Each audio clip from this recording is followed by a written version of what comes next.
Guys, welcome back to the Gillybikes channel. Now today what I'm doing is planning a little motorcycle trip.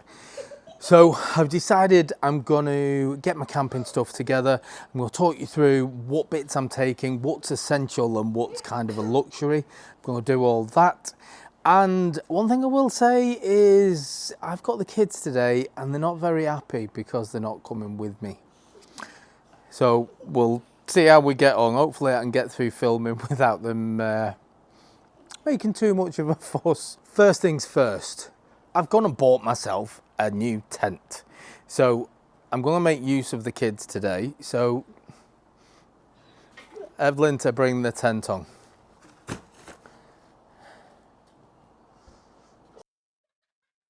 Thanks. Oh, I said they weren't happy. So this is the tent I've gone for. I bought this a couple of years ago and I bought it with the intention of doing a camping trip sooner.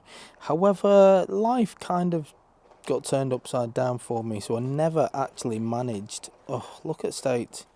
Can't even do this without this furry baby.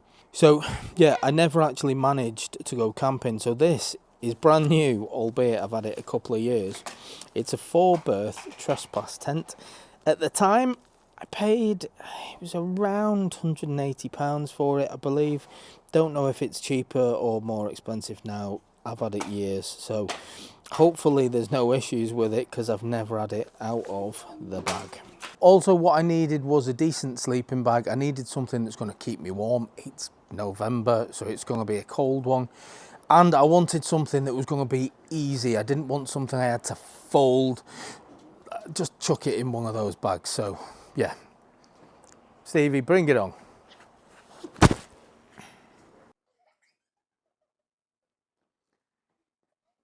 Okay, my lovely children, boys and girls. So this is the sleeping bag I've gone for. Now it is quite a big one because it's quite thick, but I needed something that's going to be decent for the winter. I don't even remember the make of this. This was an Amazon buy. It was about 30 quid. So it's not a ridiculously expensive one. It's quite light and it'll fit with the rest of my stuff. I have got one of those roll up kind of yoga mats as well, just to create a barrier between myself and the floor. So there's pointless showing you that. You know what they are. They're just a roll mat. That's the sleeping accommodation sorted. One thing that I think is essential now is I do a lot of recording while I'm out and about, and I do a lot of editing as well. So as well as my cameras, I need something to charge them. So I don't ask her to bring it out now because this is going to work. It's from GrePro. Come on, Evelyn, bring it over. Be nice. And I might...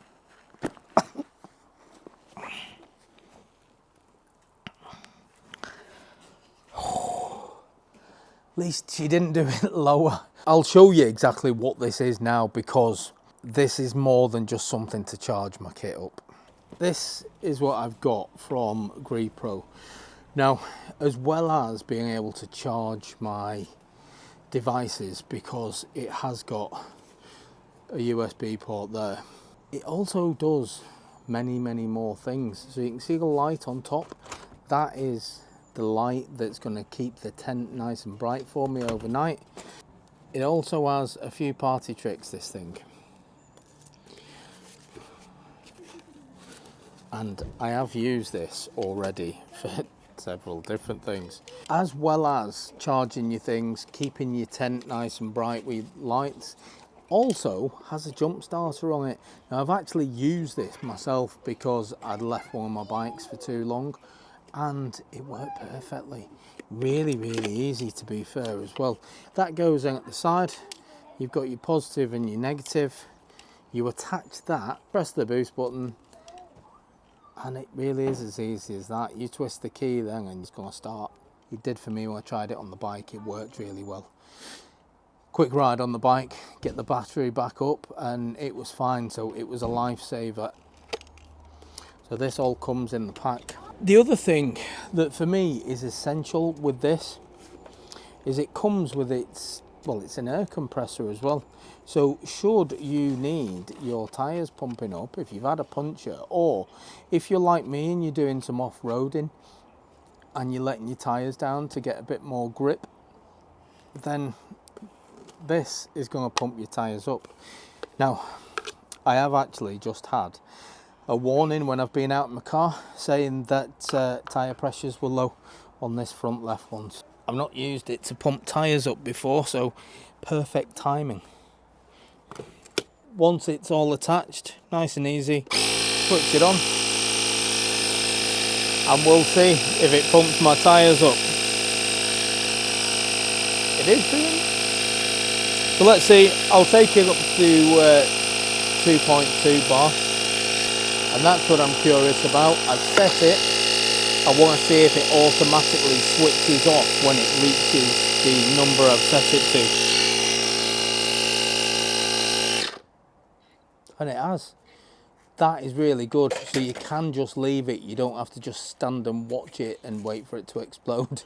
You can set it to, as I've done, 2.2, and as soon as it got there, switched off.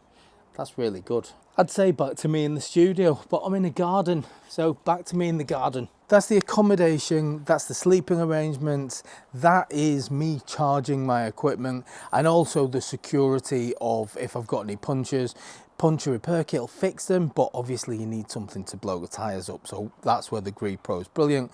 Also, you've got the night light on the GrePro as well. You've got that lovely little torch. I've used that quite a lot, I've got to admit. I've used it quite a lot, and it's one of those lights that's not overpowering, it's not really bright, it's just like a dull light, so it's perfect for inside the tent. So yeah, I'm pretty happy with that. What we need next is I need security for the bike. Now, I know some might argue that spending a lot of money on security is pointless, because if they want your bike, they'll get it, and yeah, there are scumbags out there that will do anything to get your bike. However, the way I see it is the more security you've got on your bike, the harder it is for them to do it. The more time it's going to take them to do it, the more likelihood of them alerting somebody that they're doing it.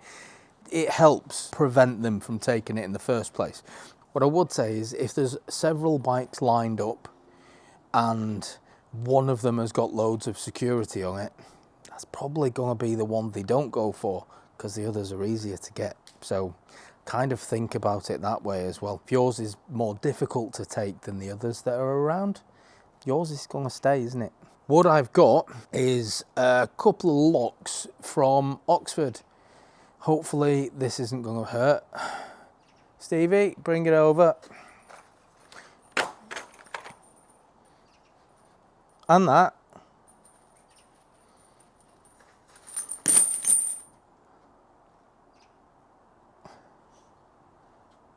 I don't think I'm ever taking these camping.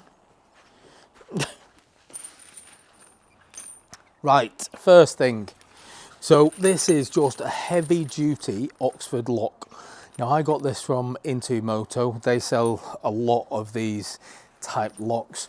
They do take some beating. Now I know with certain tools you will get locks off. However, just reiterating what I've already said, the more difficult it is to take, the less likely they are to do it.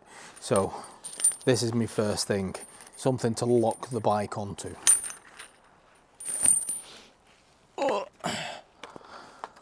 Second thing, again from Into Moto. So I've got this disc lock. Now it isn't a standard disc lock, this has got an alarm attached to it, so any sort of vibration through the bike, it's going to set the alarm off. Now the thing is, again, all of these things are able to be broken off. They are, and I'm not going to say they're not, because it doesn't matter how much you pay for security, somebody will get them off if they've got the correct tools. However, with something like this, once they start attempting to take it off, the alarm goes loud, it's in their face, it alerts everyone. Now, if it's on a bike next to my tent, that wakes me up. So, yeah, then they've got me to contend with as well. But that's a good bit of kit. I definitely recommend a bit of that. Yeah, that's what you're looking for if you're going to Into Moto, if you're looking for something similar. Next thing, just on my checklist. So it is getting cold and I haven't got heated grips on any of my bikes now because all my bikes get changed on the regular, and I opted for heated gloves. Now, I've recently been sent some gloves to check out that are nicely heated. Bring over my beautiful but very angry assistant.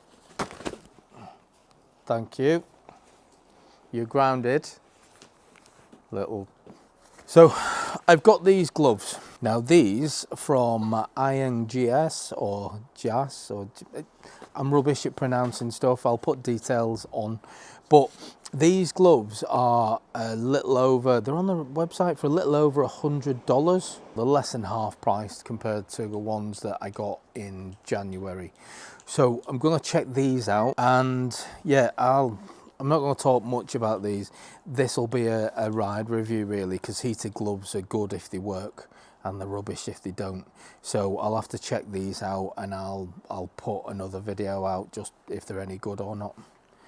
Yeah, it's all well and good me saying the good, the bad, whatever now. So we'll see if these are any good. If they are, I shall let you know. And if they're not, I'll let you know that as well. I'll let you know. We'll do a bit of a ride review. Probably do an evening ride. If I do an evening ride wearing these, it's going to be cold. So if they can keep my hands warm in that, yeah. And I'll talk more about the spec and links and stuff after I've done that review. But I will be taking them camping because I do need warm hands. Bloody November in the UK is going to be cold and wet. That is a guarantee. So these are the gloves I'm talking about. Now, this set of heated gloves is not actually available until the second week in November. So they are very, very new to the market, and I'm very, very lucky actually that Iron JS, that I'm very happy and fortunate that these guys have sent me these out to test. So I'll do a future video about that, and you'll see, are these any good. I've got my side panniers. I go for soft panniers just purely because they're a lot easier to take on and off the bike. There's less faff, and you can literally throw them over your shoulder as opposed to the big metal ones. I do like the metal ones, the aluminium ones. I do like those for security. I think they're brilliant if they're being left on your bike. But if you want to take them off your bike, if you've got stuff in there that needs to come with you, they've got to come off easier, and nothing comes off easier than the soft bags. So children, soft bags me and be nice. But never work with children or animals, because as they're doing that, I've got the dog running around in front of me as well. Oh, this is a hard.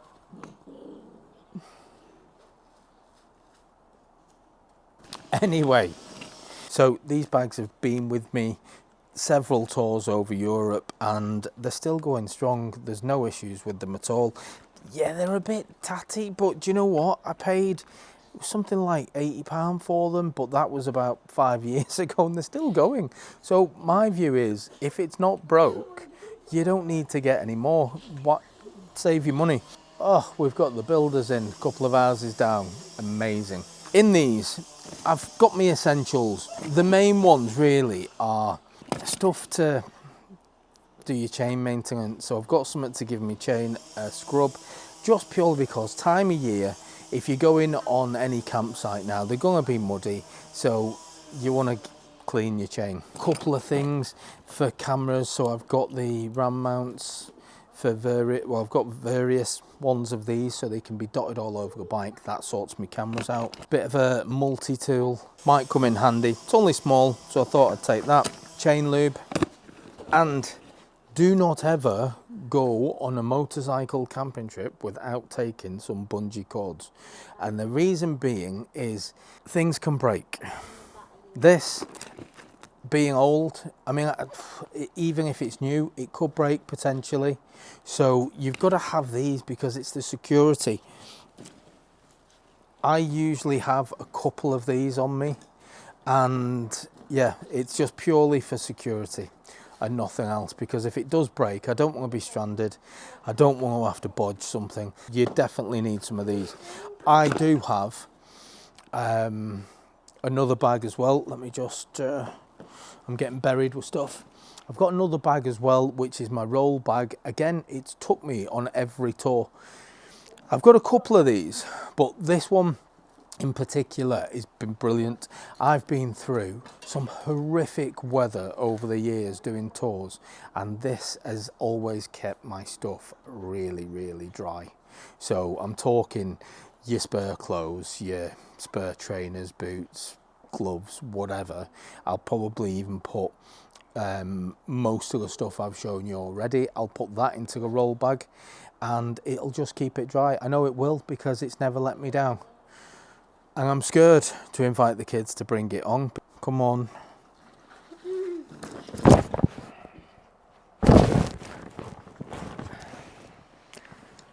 Now that's just uncalled for.